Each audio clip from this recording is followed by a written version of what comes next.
It's pretty amazing how sometimes just a few words can unlock a massive, complicated story. Well, that's exactly what we're going to do today. We're going to dive into the recent crisis in Cuba by looking at just three key terms that really cut through all the noise and get right to the heart of what's been happening. Okay, let's just start with this. This headline is incredibly intense, right? It just throws you right into the middle of the drama. It paints this picture of a nation completely in the dark, dealing with threats from the outside and chaos on the inside. This really sets the scene for a powerful story about protest, struggle, and a country just trying to find its way. So where does this all begin? Well, it starts on the streets, with everyday Cubans. The whole crisis really ignited with these protests, which were born out of a deep, deep frustration over severe shortages of things like food, fuel, and medicine. I mean, the basic things that have turned daily life into a constant struggle for millions. And we're not talking about small get-togethers here. These were widespread protests, a huge reaction to an infrastructure that was just falling apart. And while many started peacefully, some of them escalated fast, and they took a destructive turn that got the whole world watching. And that brings us right here to this headline and to our very first key word, ransack. Now, this is a word that news outlets chose very, very specifically to describe what went down at that government office.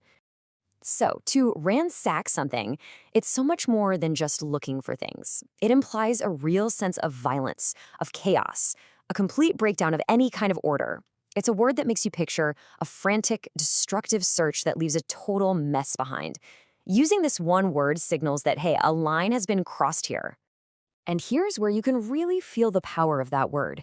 In the news, it's describing protesters throwing rocks and starting fires, actions that are just fueled by pure desperation. But think about it in your own life. Maybe you've ransacked your room looking for your keys. The word connects that same frantic, desperate feeling to a huge political event, and it tells you so much about the intense frustration driving people to these extremes. But okay, this story is obviously way bigger than one protest. The word ransack gives us a snapshot of a specific action, but our next term, well, it paints a picture of the entire country's condition. We're talking about a nationwide struggle for sheer survival. Just look at this number, 15 hours. In Havana, the capital, people have been dealing with blackouts lasting up to 15 hours a day. I mean, can you imagine? This isn't just some inconvenience. This affects absolutely everything.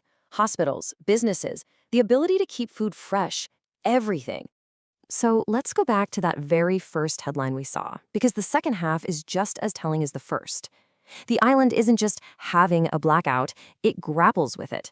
And that brings us to our second key phrase. The word to grapple literally means to physically wrestle with someone, to fight them. So using it here is such a powerful metaphor. It suggests Cuba isn't just handling a problem. It's locked in this exhausting physical fight with a crisis that has it pinned to the mat. And what's so fascinating is how that phrase frames the challenge. In the news, a whole nation is grappling with its power grid collapsing. But think about how we use it personally. You might grapple with a tough math problem or a really difficult decision. The phrase implies this deep, all-consuming struggle that takes enormous effort just to understand, let alone to solve. Okay, so we've covered the action and we've covered the struggle. But who are the people at the very center of this story? Well, the Cuban government's response to the crisis has involved reaching out to a very specific group of people, those living outside the country. Now, this is a huge deal. This is a massive shift in policy. For the first time, the government is essentially opening its doors and inviting Cubans who left the island to come back financially and invest directly in its private businesses. It's a big attempt to tap into a new source of money and help rebuild. And this headline right here gives us our third and final word. And honestly, it might be the most historically and emotionally loaded one of them all: exiles. See, an exile is not just someone who lives in another country. The word itself is heavy. It's packed with history, with this sense of being forced to leave, often because of deep political disagreements. It implies that leaving wasn't entirely a choice.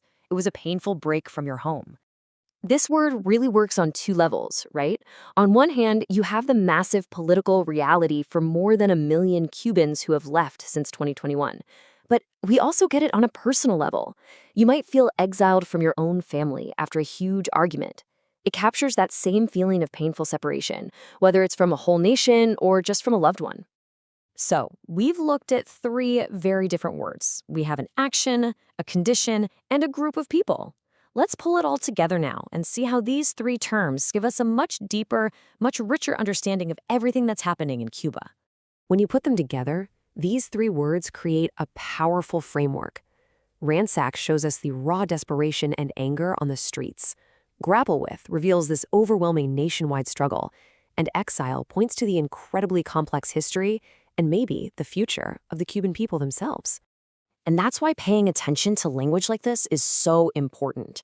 It helps us move past just a simple, shocking headline. We start to see the nuances, the real human emotion behind the protests, the sheer scale of the national crisis, and the deep personal stories of separation and maybe, just maybe, return. And all this really leaves us with one final thought. Words are never just words, are they? They're choices. Choices that frame how we see the world. So the next time you read a headline, maybe just ask yourself, what story are these specific words really trying to tell me?